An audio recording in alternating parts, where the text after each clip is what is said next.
প্রথমেই বলে রাখি, এই পড়ন্ত বাজারে কিন্তু আপনারা যদি ইনভেস্টারও হন বা ট্রেডার হন, দুজনেই ট্র্যাপে পড়তে পারেন। কিভাবে ট্র্যাপে না পড়বেন, আর আপনাদের যে প্রশ্ন থাকে এই যে পড়ছে এখান থেকে কি আরও পড়বে যে আমি কখন ইনভেস্টার হলে কখন ইনভেস্ট করব, এখন কি অ্যাভারেজ করার সময়, তার যেমন উত্তর এই ভিডিওতে দেব, তার সাথে সাথে নিজের পিএনএল শো করে আমি ট্রেডারদেরও প্রশ্নের উত্তর দেব যে ট্রেডাররা এই সময় যে ট্র্যাপড হয় সেটা আপনারা কিভাবে না হবেন তার উপর। সুতরাং ভিডিওটাকে পুরো দেখবেন। আর যখন এই ভিডিওটা আমি শুরু করছি তার একটু আগে মেসেজ এসেছে, আমি এখনও কনফার্ম করিনি, যে চায়নারাও কিন্তু রেসিপ্রোকাল ট্যারিফ চাপিয়েছে ইউএস এর উপর। ইউএস ইম্পোর্ট যা ওরা করবে চায়নারা, তার উপরেও 34% কিন্তু ট্যাক্স লাগিয়েছে। এখনও জাস্ট এই মেসেজটা এলো, তাই আপনাদের একটু জানিয়ে রাখলাম। আমাদের ইন্ডিয়ান বাজার বন্ধ হয়ে গেছে এখন, তারপরে এই খবরটা এসেছে। যাই হোক, এবার আমি আসি মেন ব্যাপারে। সুতরাং ভিডিওটা পুরো শেষ পর্যন্ত অবশ্যই দেখবেন, স্কিপ করে দেখবেন না। আপনাদের যাবতীয় প্রশ্ন, সব প্রশ্নের উত্তর এই একটা ভিডিওতেই পেয়ে যাবেন। ভিডিওটা পুরোটা দেখবেন। ভিডিওকে ভালো লাগলে একটু লাইক অবশ্যই করবেন, চ্যানেলে নতুন হলে চ্যানেলকে সাবস্ক্রাইব করে বেল আইকনকে প্রেস করে দেবেন। এবার আসি, আজকে যে নিফটির বাজারটা হলো, জানেন আপনারা 23,000 থেকে 22,800 এইটা একটা সাপোর্ট জোন ছিল, বা এই জোনটা খুব ক্রিটিক্যাল। মানে বিয়ার মার্কেটে তো কোনোটাই সাপোর্ট জোন থাকে না, এই লেভেলটা খুব ক্রিটিক্যাল, এবং তার একদম লক্ষ্মণ রেখাতেই বন্ধ দিয়েছে 22,900-তে। 23,000 ভেঙে গেছে, একটা সাইকোলজিক্যাল খারাপ দিক। আমি গতকালের ভিডিওতে মনে করুন বলেছিলাম যে একদিনের বাজারে, গতকাল বাজার কিন্তু আমাদের দাঁড়িয়েছিল, তাও বলেছিলাম যে একদিনের বাজারের এই পারফরমেন্সটাকে কিন্তু নর্মাল হিসাবে দেখবেন না, কারণ যেহেতু এক্সপায়ারি ছিল বা তার দুদিন আগে মার্কেটে শর্ট ছিল, একটু শর্ট কভার হয়েছে নিউজ যখন এসেছে, তারপরে কিন্তু আসল রিয়াকশনের জন্য 2-3 দিন ওয়েট করুন, এটা কিন্তু আমি বলেছিলাম। যাদের মনে আছে একটু বলবেন। এবং তার জন্যই কিন্তু আজকে দেখলেন 23,000টা, মানে আজকের বাজারের যে রিয়াকশনটা সেটা রিয়েল রিয়াকশন বলা যায়, সেটা কিন্তু হলো, এবং যেটা 23,000-এর নিচে আমাদের বন্ধ দিল। এবার প্রশ্ন হচ্ছে যে আমরা কি করব। প্রথম কথা তো, আপনি যদি ট্রেডার হন তাহলে ট্রেডাররা সব থেকে ভালো ট্র্যাপে পড়ার এইসব সময়, সে আপনি সুইং ট্রেডার হতে পারেন বা এফএনও ট্রেডার হতে পারেন, যে ধরনের ট্রেডার হন না কেন। আমি একদম উদাহরণ দিয়ে বলছি, তার জন্য একটু আমার পিএনএলে আজকে যে আমার ট্রেড হয়েছে সেটা নিয়ে একটু রিফ্রেশও করে দিলাম। সেখানে আসি, অ্যাবসলিউট টার্মসের উপর যাবেন না, একটা ডিসেন্ট ক্যাপিটালের উপর মোটামুটি প্রফিট হয়েছে, ঠিক আছে। যেটা আমি করেছি সেটা আপনাদের বলি, বা যেটা আমি করিনি সেটা আপনাদের বলি। সেটা হচ্ছে, যদি দেখতেই পাচ্ছেন এখানে সব পুট অপশান আছে এবং বিভিন্ন স্ট্রাইক প্রাইসের, একটাও কিন্তু বাইং ছিল না, মানে বাইং আর সেলিং মিলিয়ে যে হেজ করা হয় সেটা।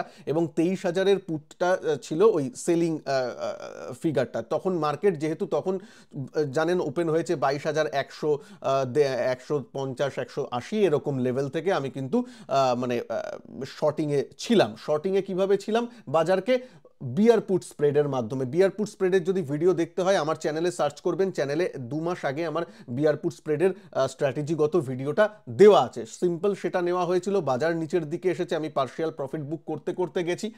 এবার একটা জিনিস লক্ষ্য করুন, একটাও কিন্তু, সব কোয়ান্টিটি আমি জিরো করে গেছি। হতেই তো পারতো, এবং মাল্টিপল লটে ছিল, হতেই তো পারতো, বাহ এটা তো ক্রিটিক্যাল লেভেলের নিচে বন্ধ দিয়েছে, 23,000-এর নিচে, এত সুন্দর সুপার কনফিডেন্স, এবং লাভে আছি 2.5 লাখ টাকার মতো, 2,42,000 টাকার মতো লাভ। লাভের টাকা দিয়েই 2 লট নয় আমি নিয়েই গেলাম, এটাও তো হতে পারতো। আমি সেটা করিনি, এটা মাথায় রাখবেন। কিভাবে আপনারা ট্র্যাপড হন, যারা সুইং ট্রেডিংও করেন বা যারা অপশন বা ফিউচারে ট্রেড করছেন, এখন কিন্তু ওভার কনফিডেন্স হওয়ার সময় নেই। আমি বারবার বলছি, যখন মার্কেট একটা ক্রিটিক্যাল লেভেলের নিচে বন্ধ দিচ্ছে, যেটা চার্টের জন্য হচ্ছে না, চার্টের থেকেও বেশি হচ্ছে কিন্তু আপনার গ্লোবাল নিউজ, বা বুঝতেই পারছেন ইউএস যে এই ব্যাপারগুলো খেলছে, তার জন্য একটা মার্কেটে যে আনসার্টেনটির পরিস্থিতি তৈরি হয়েছে। কে জানে এই উইকেন্ড আসছে, উইকেন্ডে শনিবার দিন বা আজকের রাতের বেলা ইউএস মার্কেট যখন খুলবে বা ইউএসএ যখন সকাল হবে, ডোনাল্ড ট্রাম্প কিছু একটু বলে বসলেন, হয়তো বলে বসলেন না ঠিক আছে আমি সবার জন্যই 10% ট্যারিফ রাখছি। আমি যদি আজকে শর্ট করে বাজারে যাই, এই কথা যদি বলে, তাহলে তো সোমবার দিন 200-300 পয়েন্ট গ্যাপ আপে মার্কেট খুলবে। কেন এই রিস্কটা নেব? উইকেন্ডটা এনজয় করব। উইকেন্ডে আমার রবিবার দিন স্টুডেন্টদের সাথে ক্লাসও আছে শিডিউল, তাদের সাথে বেশ এনজয় করব, কথাবার্তা হবে, একটু রিল্যাক্স মনে থাকি। এই সময় এই ধরনের রিস্ক আপনারা নেবেন না। ওই যে নেকেড কল বা নেকেড পুট কিনে নিয়ে যাই, ও আমি তো জানি বাজার নিচে পড়বে, এই যে জানি বাজার নিচে পড়বে বা জানি বাজার উপরে যাবে, এই যে কনফিডেন্সটা, এইটা কিন্তু খুব মারাত্মক এই সময়। কারণ কনফিডেন্স আর ওভার কনফিডেন্সের মধ্যে না খুব সূক্ষ্ম একটা দাগ থাকে, ওই সীমাটা যে কখন আপনি পেরিয়ে যাবেন নিজেও জানেন না। তাই জন্য সেটা করবেন না, অ্যাটলিস্ট আমি তো করি না। আজকে আমি ইজিলি এক লট নিয়ে চলে যেতে পারতাম, আমার লাভের পয়সা থেকেই নিয়ে যেতে পারতাম, তা কিন্তু করিনি। আবার যখন দিনের মধ্যেও যখন আমি পজিশন নিয়েছিলাম, নেকেড পুট অপশন কিন্তু একটাও নিইনি। 23,000-এর এই পুটটা আমার সেলিংয়ের ব্যাপার ছিল, আমি সেলিংয়ে ছিলাম। যদি আপনি দেখেন অর্ডার বুকে এসেও দেখবেন, এই যখন সেল, এই যে 23,300 পেয়ে এগুলো তো প্রফিট বুক করেছিলাম। এই যে প্রথমে যখন নিচ্ছি দেখুন 23,300টা সেল, দেখছেন 23,000-এর পুট অপশনটা সেলিংয়ের মাধ্যমে আছে। 9:30-এ আমি পজিশনে এন্ট্রি করেছিলাম সেলিংয়ের মাধ্যমে, একটা সেলিং একটা লেগ বাইং, যেটা হয় আপনার বিআর পুট স্প্রেডে। নেকেড একদম আমি করিনি, আমি তো স্ক্রিনের সামনেই বসেছিলাম, আমি তো ফুল টাইম প্রফেশনাল ট্রেডার, তা সত্ত্বেও করিনি। রিস্ক নেব না অযথা। মার্কেট কখন কি আসবে, ডিউরিং দ্য মার্কেটই হয়তো একটা টুইট চলে এলো, যেমন আজকে এসেছে। আজকে যেমন প্লেনে উঠতে উঠতে একজন সাংবাদিক প্রশ্ন করেছিল ফার্মা সেক্টর নিয়ে, এবং ট্রাম্প তার জবাব দিয়েছিল, হ্যাঁ আমরা ফার্মা সেক্টরকে নিয়েও ভাবছি ট্যারিফের ব্যাপার, এবং আপনারা সবাই চমকে যাবেন ব্যাপারটা, বা আনএক্সপেক্টেড ব্যাপার হবে, এরকম একটা কিছু বলেছেন। তার বাইটটাও অনেক টিভি চ্যানেল দেখিয়েছে। ব্যাস ওই খবরটা আসার সাথে সাথে সব ফার্মা সেক্টর আজকে নিচে পড়ে গেল। লুপিন বলুন, অরবিন্দ ফার্মা বলুন, সব কটা, গ্র্যানিউলস, ইপকা ল্যাব, যে ফার্মা সেক্টর এতদিন ধরে মানে ভালো ছিল এবং আমরাও জানতাম যে হ্যাঁ ট্যারিফ তো বসায়নি, এর উপর খুব ভালো, আজকে জাস্ট একটা কথা, ট্যারিফ বসায়ও নি এখনো, জাস্ট আমরা ভাবছি, এই কথাটা বলার সাথে সাথে সবকটা স্টক 6%, 8%-এর নিচে নেমে গেল। তাহলে আপনি কিভাবে ডিসিশনটা নেবেন? এই যে ওভারনাইট অনেকে কলপুট নিয়ে যাচ্ছে, ওভারনাইট অনেকে সুইং ট্রেডিং পজিশন রেখে যাচ্ছে, মার্কেট যখন নিচের দিকে যাচ্ছে, ক্রিটিক্যাল লেভেল ভাঙছে। এবার সুইং ট্রেডারদের জন্যও বলি, যখন আপনি সুইং ট্রেডিংটা করছেন, মানে পজিটিভ সাইডে সুইং ট্রেডিং আমি ধরে নিচ্ছি, এফএনও নয়, মানে ফিউচারে নয়, আমি ধরে নিচ্ছি পজিটিভ সাইডে, যেটা বেশিরভাগ লোকে করেন ক্যাশে ডেলিভারি নিয়ে। পজিটিভ সাইডে যখন থাকছেন, তখন তো আপনার ওই মার্কেট যদি ক্রিটিক্যাল লেভেলের নিচে চলে যায়, 23,000 ভেঙে যাচ্ছে, আর স্ক্রিনটা দেখুন না, স্ক্রিনটা দেখুন, mid cap, small cap, index, সব কিছু নেগেটিভ, শুধুমাত্র একটু ফিনান্স দাঁড়িয়ে আছে, এই দাঁড়িয়ে আছে, তাও মানে কি দাঁড়াবে? ও যথেষ্ট চেষ্টা করেছে মার্কেটকে। আজকে যদি ব্যাংকিং সেক্টর, এইচডিএফসি ব্যাংক এসব যদি না দাঁড়িয়ে থাকতো, নিফটি যে কোথায় গিয়ে দাঁড়াতো, আজকেই হয়তো 400-500 পয়েন্টের আরো, মানে 400-500 পয়েন্টের মাইনাস আমরা দেখতে পারতাম। তা যেখানে স্ক্রিন দেখছেন লাল লাল, ভালো দেখছে না, সেখানে আপনি পজিটিভ সাইডে সুইং ট্রেডিং নিয়ে চলে যাবেন, ভাববেন যে হ্যাঁ আমি দেখি।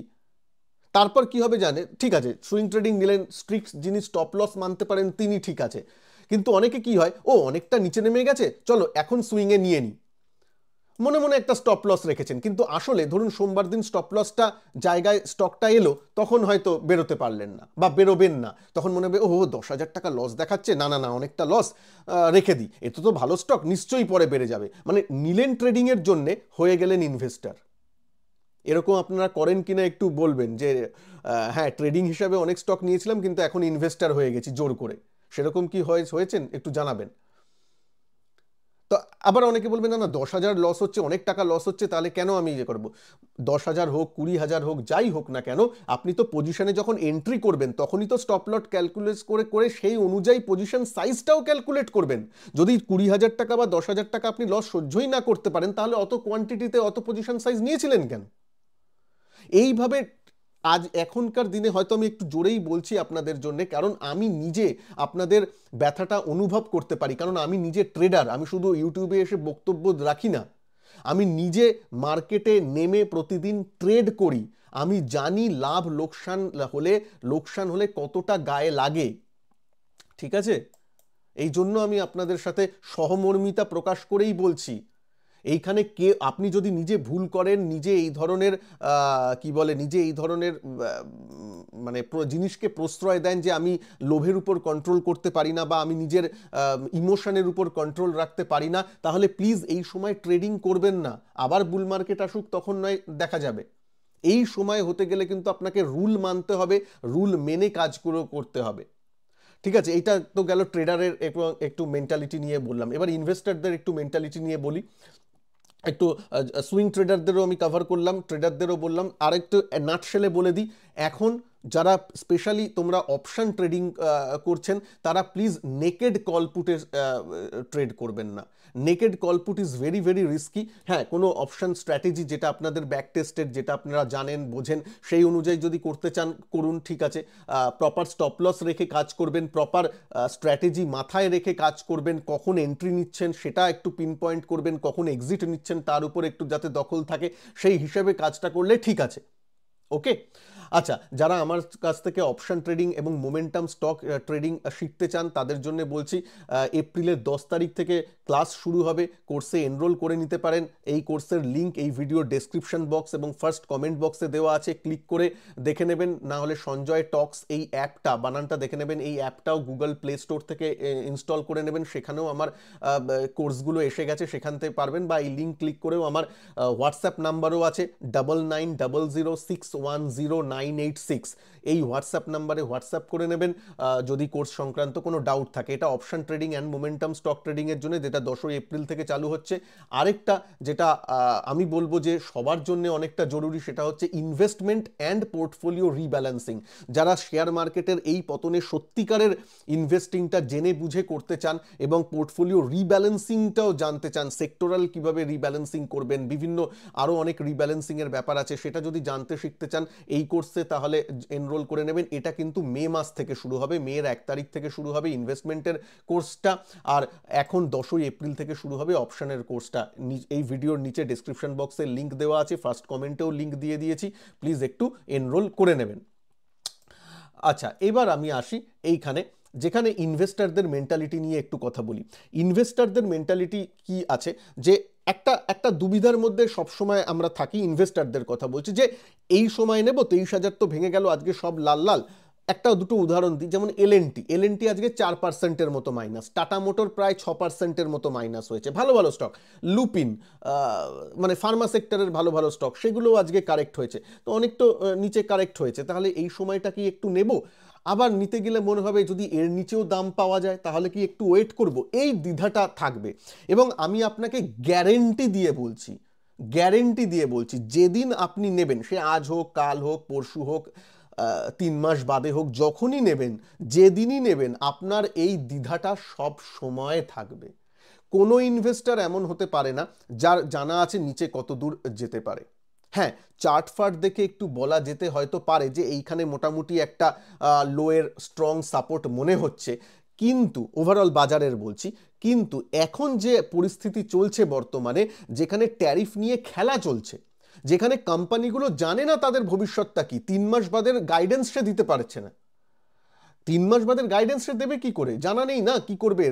যদি এই যে রেসিপ্রোকাল, এখন চায়না যদি মানে এই কথাটা সত্যি কিনা একটু নিচে জানাবেন। জাস্ট আমি ভিডিও যখন করতে বসছি তখন আমি মেসেজটা পেলাম যে চায়নাও রেসিপ্রোকাল 34% ট্যাক্স ইমপ্লিমেন্ট করেছে।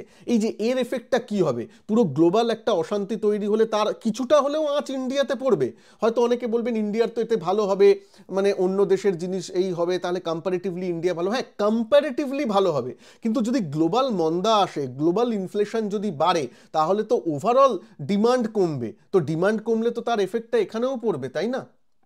এটা যাতে মনে হয়। যেমন ক্রুড অয়েলের দাম অনেকটা কমেছে, দেখুন কমেছে, ঠিক আছে। আমাদের ওএনজিসিও আজকে 7% মাইনাস। এবার ক্রুড কমলে ইন্ডিয়ার ভালো, হ্যাঁ ভালো, কিন্তু অনেক বেশি যদি কমে সেটা ভালো না। কারণ ক্রুডের দাম কমেছিল কোভিডের সময়ও, সেটা কি ভালো ছিল? ক্রুডের দাম যদি আনএক্সপেক্টেডলি অনেকটা কমে যায়, তাহলে বুঝবেন যে গ্লোবাল ডিমান্ড কমছে বা কমবে বলে মনে করছে মার্কেট পার্টিসিপেন্টরা। যদি ডিমান্ড কমে তাহলে গ্লোবাল একটা মন্দার পরিস্থিতি আসতে পারে, সেখানে হয়তো ভারত আউট পারফর্ম করবে।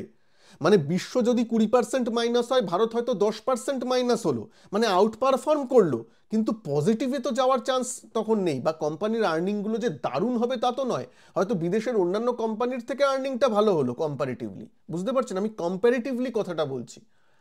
তো এই জন্য একটু মাথায় রাখবেন সুতরাং এই দ্বিধাগ্রস্তটা তো আসবেই, এবং এই যে পরিস্থিতিটা চলছে তাতে। এবার তাহলে সঞ্জয় আমি কি করব? এখন করব নাকি 3 মাস ওয়েট করব? আমি বলবো যে স্ট্যাগার্ড ওয়েতে করুন। মানে আগে প্রথম কথা হচ্ছে নিজের লিস্টটা তৈরি করুন। দুটো প্রসেস বলছি। এক, নিজের লিস্টটা তৈরি রাখুন যে কোন কোন শেয়ারগুলো আপনি কিনবেন বলে ভাবছেন। সেইগুলো শেয়ার সম্বন্ধে আপনি কি জানেন, বোঝেন, নাকি ওই সঞ্জয় টক্স বাংলা চ্যানেল দেখে নিয়েছেন বা নেয়ার কথা ভাবছেন, বা অন্যান্য XYZ ইউটিউবে চ্যানেল দেখেছেন, সেখান থেকে সে বলেছে বলে আপনার ভালো লেগেছে, সেটা কি? সেটা হলে কিন্তু নেবেন না। সেটা আপনি তাদের থেকে বা আমার চ্যানেল থেকে মানে স্টক আইডিয়াসগুলো নিন, তারপর সেগুলো থেকে বা নিজের থেকে কিছু অ্যাড করুন। টিভি চ্যানেল দেখছেন, আইডিয়াস নিন, তারপর সেগুলোকে অ্যানালিসিস করুন। যদি ফিনান্সিয়াল অ্যাডভাইজার থাকে তাদের সাথে কথা বলুন বা নিজে অ্যানালিসিস করুন যে তাদের বিজনেসটা আপনি বোঝেন কিনা, তাদের ব্যাপারে আপনি কনফিডেন্স আছেন কিনা। যদি হ্যাঁ মনে হয় তাহলে সেই লিস্টে আপনার সেই শেয়ারটাকে রাখুন। এরকম করে 5-6টা বা 10টা স্টকের লিস্ট বানান। বানিয়ে এবার যেমন যেমন দাম কমবে, এক একটা স্টক যদি আরও নিচের দিকে আসে, তখন একটু একটু করে স্ট্যাগার্ড ওয়েতে ইনভেস্টমেন্টটা করুন। এখন যদি হয় আপনার কাছে ধরুন 1 লাখ টাকা আছে, 20,000 টাকার ইনভেস্ট করুন, 80,000 টাকা হাতে রাখুন। মানে বুঝতে পারছেন আমি কি বলছি? স্পেশালি মিড ক্যাপ স্মল ক্যাপে যেখানে এই ট্যারিফের কথাটা চলছে, এখানে তো চার্ট দিয়ে ব্যাপারগুলো হচ্ছে না। আসলে তো হচ্ছে যে আমি কি বললাম, একজন কি বলল, তার এগেনস্টে আরেকজন কি বলল, এই উপরে এখন অনেকটা চলছে। সুতরাং সেই দিকে মাথায় রাখবেন, একটু স্ট্যাগার্ড ওয়েতে ইনভেস্ট করুন। আর আমি বলবো যারা একটু সময় দিতে পারেন না বা আমতা আমতা করছেন এই স্টকটা কি ভালো বা ওই স্টকটা ভালো, একটু আমতা আমতা করছেন, তাদের বলবো আপনি মিউচুয়াল ফান্ডে শিফট হয়ে যান। মিউচুয়াল ফান্ডে ইনভেস্ট করুন যেখানে 30টা 40টা স্টকের একটা বাস্কেট থাকে। সেটা কি আপনার রিস্কটা ডাইভার্সিফাই হয়ে যাবে। দেখুন, ওই বেড়ে পাকা মেরে রিস্ক সবসময় আমি নেব সেটা করার কোনো দরকার নেই। আমি আজকের আমার পজিশন থেকেই বললাম, আমি এই লাভের টাকা দিয়েই 2 লট কিনে নিয়ে চলে যেতে পারতাম পুট অপশন। সুন্দর 23,000-এর নিচে হয়তো এসেছে, হয়তো সোমবার আরও নিচে যেত, আরও লাভ হতো। আমার দরকার নেই, আমার দরকার নেই, সত্যি বলছি। ওই রিস্কটা আমি কেন নেব? বোকামোর ব্যাপার নয় না, এখন আমি রিস্ক নেওয়ার পথে নেই। আমি যা স্ক্রিনে দেখবো সেই অনুযায়ী ট্রেড করব। দেখুন, ট্রেডিং করলে বা ইনভেস্টমেন্ট করলেই আপনি রিস্কে যাচ্ছেন। যখন একটা স্টকে এন্ট্রি করছেন আপনি রিস্কে যাচ্ছেন, কিন্তু আনওয়ান্টেড রিস্ক নেব না। একটা রিস্ক নেওয়া সেটা একটা আলাদা ব্যাপার, আর জেনে বুঝে বোকামো করার মধ্যে পার্থক্য আছে। মানে আমি এই স্টকটা জানি না, বুঝি না, দামটা কম লাগছে, চলো নিয়ে নাও, এটা তো বোকামো, এটা তো বোকামো। যে স্টকটা 100 টাকা দাম কিন্তু চার্ট বাজে, আর যে স্টকটা 2,000 টাকা দাম কিন্তু চার্ট ভালো, কিন্তু আমি 100 টাকার স্টকটাই নেব যেহেতু ওটাই বেশি সংখ্যক শেয়ার পাওয়া যাবে, এই ধরনের ব্যাপারগুলো তো বোকামো না? এইসবে করবেন না। অনেক অনেক যেগুলো ফান্ডামেন্টালি ভালো ভালো স্টক যেগুলো কম দামে আসছে সেগুলো স্ট্যাগার্ড ওয়েতে করুন, না হলে ভালো মিউচুয়াল ফান্ডে ইনভেস্ট করা শুরু করুন বা করুন। ওগুলো আস্তে আস্তে ইউনিটগুলো সংগ্রহ করুন এই পতনকে কাজে লাগিয়ে। ঠিক আছে, এবার একটা দুটো লেভেল আপনি বলি বলি 22,800 যদি ভাঙে তাহলে কিন্তু 22,500 এবং তার নিচে নতুন লোয়ের পুরোপুরি সম্ভাবনা কিন্তু চলে আসবে। আবার 22,000-এর দিকে আমরা যেতে প্রস্তুত হব যদি 22,800টা ভেঙে ট্রেড করে, এটা কিন্তু মাথায় রাখবেন। আর উপরের দিকে 23,100, 23,100কে ক্রস করে যদি টেকে আবার মোটামুটি মনে হবে যেন ঠিক। তবে ওই বললাম চার্টের ব্যাপারটা নয়, এখন ওই ট্রাম্প কি করে বা তার বিরুদ্ধে রিটালিয়েশন কিভাবে আসে এগুলোর উপর নির্ভর করছে। ঠিক আছে, তবে এই দুটো লেভেল একটু মাথায় রাখবেন। এবার তার জন্য নতুন লো কি হতে পারে? হ্যাঁ, 22,800 ভেঙে গেলে যথেষ্ট সম্ভাবনা আছে। সেক্ষেত্রে আমি একটু স্ট্যাগার্ড ওয়েতে হাতে একটু টাকা রাখবো অ্যাজ এ ইনভেস্টর হয়ে হিসাবে আমি তাই কাজটা করছি। ঠিক আছে, হলো। এবার এবার প্রশ্ন আসবে কিছু সেক্টর নিয়ে। আচ্ছা, ভিডিওটা একটু হয়তো লম্বা হতে পারে কারণ আমি সবার ধরনের অ্যান্সার দিচ্ছি, নইলে এই ভিডিওটাকে 2-3টে ভিডিও করে বলতে পারতাম, আমার তা ইচ্ছা নেই। আমি একটা ভিডিওতেই কভার করতে চাই। হয়তো আরেকটা জিনিস আছে যে না, আমি কিছু সেক্টর নিয়ে 2-3টে সেক্টর নিয়ে একটু বলে দিই। যেমন সিএনএক্স অটো সেক্টর, সেদিনকেও দেখবেন যখন ট্যারিফের কথা এসেছিল, আজকে নয় বা গতকাল নয়, তার কিছুদিন আগে ওই 25% অটো ট্যারিফ, সে তখনও টাটা মোটর সেদিনকেও 6%-এর মতো মাইনাস হয়েছিল, অন্যান্য অটোগুলো দাঁড়িয়ে গেছিল, কিন্তু আজকে অ্যাক্রস দ্য বোর্ড আবার পড়েছে। কেন? ওই একটা দেখুন, আমি আবার বলছি যে একটা যদি কিছু ফিক্সড চলে আসতো তাহলে ঠিক ছিল, এটাই কি একটা আনসার্টেনটি এসে গেছে। এটা নয় যে মানে অন্যরা কি আবার ট্যারিফ পাল্টা রিটালিয়েশন করছে কিনা, গ্লোবাল মন্দা আসছে কিনা, এইসব ব্যাপারগুলো তো আছে, তাই না? একটা উদাহরণ দিয়ে আপনাকে ছোট্ট করে বলছি। মনে করুন অনেকে এটা বলছেন, আচ্ছা বাংলাদেশ থেকেও তো কাপড় জামা ইউএসএ যায়, তাদের উপর তো বেশি ট্যারিফ হয়েছে, ধরুন আমি ধরে নিলাম 35% বাংলাদেশের উপর ট্যারিফ করা হয়েছে, এই করা হয়েছে। কিন্তু ইন্ডিয়ার তো ট্যারিফ মাত্র 26% বা 27%, ঠিক আছে? তাহলে তো এটা ভালো ইন্ডিয়ার পক্ষে, কারণ বাংলাদেশের বা অন্যান্য দেশ যারা, আমি একটা টেক্সটাইল এক্সাম্পল নিচ্ছি, টেক্সটাইল সেক্টরে অন্যান্য যারা টেক্সটাইল ইউএসএ করে তাদের তো বিক্রি কমবে, আর এদিকে তো ইন্ডিয়ার তো 27%, তাহলে তো ইন্ডিয়ার বিক্রি বাড়বে টেক্সটাইলের জন্য, এটা তো ইন্ডিয়ার পক্ষে ভালো। মশাই এটা একটু লঙ্গার টাইমে ভালো, শর্টার টাইমে কি ভালো কি হবে? শর্টার টাইমে অ্যাজ আ ইউএস সিটিজেন হিসেবে আপনি দেখুন, আপনি আগে যে কাপড়টা 100 টাকায় কিনতেন সেটা এখন বাংলাদেশের যদি কেনেন তাহলে 135 টাকায় কিনতে হবে, ইন্ডিয়া থেকে যদি কেনেন 127 টাকায় কিনতে হবে। মধ্যে কথা কি দাঁড়াবে?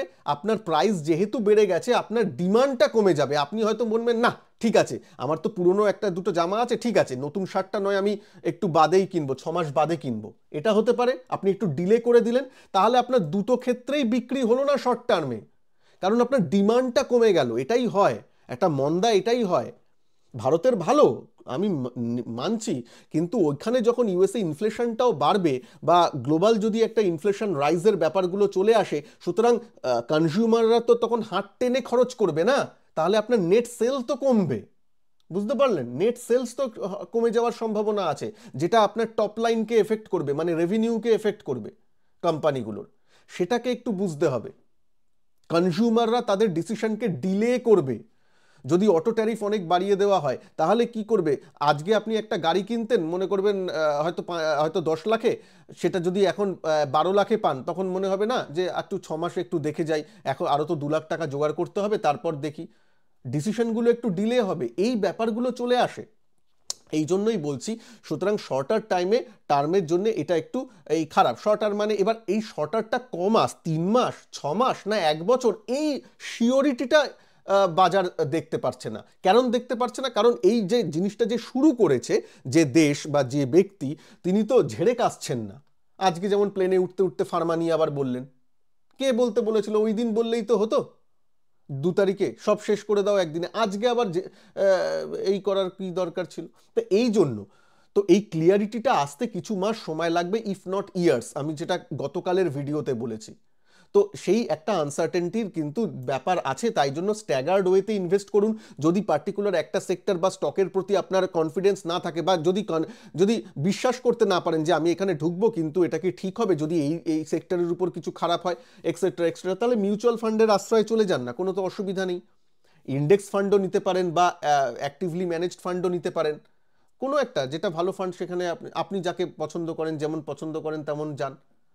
মানে নিজেকে এখন কিন্তু ওই নিজেকে কত আমি হনু, কত বড় আমি হনু, কত বড় আমি চালাক, এই প্রমাণ করার সময় হয়নি।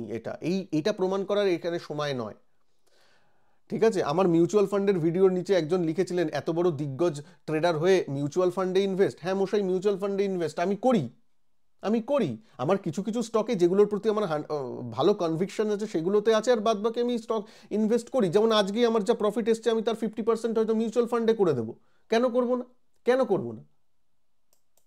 আমি কনফিডেন্স যে মিউচুয়াল ফান্ডে যদি ধরুন পাতি নিফটি ইন্ডেক্সও রাখি, আমি যদি 20 বছরও রাখি বা এই রাখি, আমি জানি আজকে যা নিফটি আছে, ইন্ডিয়ার গ্রোথ স্টোরি যদি ইনট্যাক্ট থাকে 20 বছর বাদে সেটা উপরেই যাবে। আপনি মশাই একটা স্টকের নাম বলুন তো যেটা আপনি ডেফিনেটলি বলতে পারেন 20 বছর বাদে উপরেই থাকবে। 100% একটাও স্টক বলতে পারবেন না। কিন্তু নিফটি মোটামুটি ইন্ডিয়ার গ্রোথ স্টোরি বিলিভ থাকলে নিফটি অ্যাটলিস্ট আমরা বেশি কনভিকশনের সাথে, হ্যাঁ নিফটিও নিচে থাকতে পারে, আমি বলছি না, পৃথিবীতে অনেক কিছুই হতে পারে, কিন্তু আমি বলছি যে মোটামুটি বেশি জোরের সাথে বলা যায় যে উপরে থাকবে কম্পেয়ার টু স্টক, তাই না? তাই জন্য আমি ট্রেডিং প্রফিটটাকে সেইভাবে করি মশাই। তাই বললাম না, এইখানে একটু আপনাকে বুঝের সাথে কাজ করতে হবে। এখানে যে আরওআইটা আপনি পাচ্ছেন সেটা অ্যাভারেজ কত পাচ্ছেন।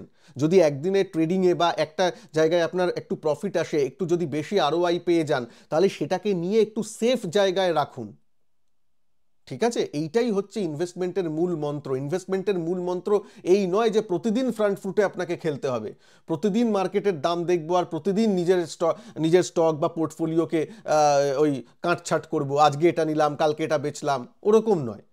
ইনভেস্টমেন্টটা একটু ধীরে সুস্থে একটু প্ল্যানিংয়ের মারফতে করা উচিত। ওকে, তো আশা করি ভিডিওটা ভালো লাগলো। আর যারা ওই ইনভেস্টমেন্ট এবং পোর্টফোলিওর উপর রিব্যালেন্সিংয়ের উপর কোর্সটা, যেটা মে মাস থেকে শুরু হতে চলেছে, সেখানে এনরোল করতে চান, প্লিজ এনরোল করে নেবেন গুগল প্লে স্টোর থেকে সঞ্জয় টক্স এই অ্যাপটা ইনস্টল করে নেবেন, বা সব থেকে ভালো হয় এই লিঙ্ক ভিডিওর নিচে যে ডেসক্রিপশন বক্সে এবং ফার্স্ট কমেন্টে যে লিঙ্ক দেওয়া আছে সেখান থেকে জয়েন করে নেবেন। এবং 10ই এপ্রিল থেকে অপশন ট্রেডিংয়ের উপর ব্যাচ শুরু হচ্ছে, যেখানে আমি ডিটেলড আমার যা স্ট্র্যাটেজি, আমার যা বিভিন্ন ধরনের ব্যাক টেস্টেড মেথডস, সেগুলো নিয়ে আপনাদের সাথে আলোচনা করব। আবারও বলছি, কোনো রকম কোর্সে কিন্তু আমি কোনো রকম টিপস বা কলস এসব প্রোভাইড করি না, কারণ সেসব নিয়ে কেউ কোনোদিন বড়লোক হতে পারেও নি, কেউ কোনোদিন ট্রেডিং শিখতেও পারেনি। ঠিক আছে, সুতরাং আমি শেখাবার উপর ফোকাস করব। সুতরাং যদি শিখতে, জানতে, বুঝতে চান, যারা সিরিয়াস, তারাই ব্যাচগুলোতে জয়েন করবেন। ঠিক আছে, ভিডিওটাকে ভালো লাগলে একটু লাইক করে দেবেন। ভালো থাকবেন সবাই, নমস্কার, জয় হিন্দ, বন্দে মাতরম।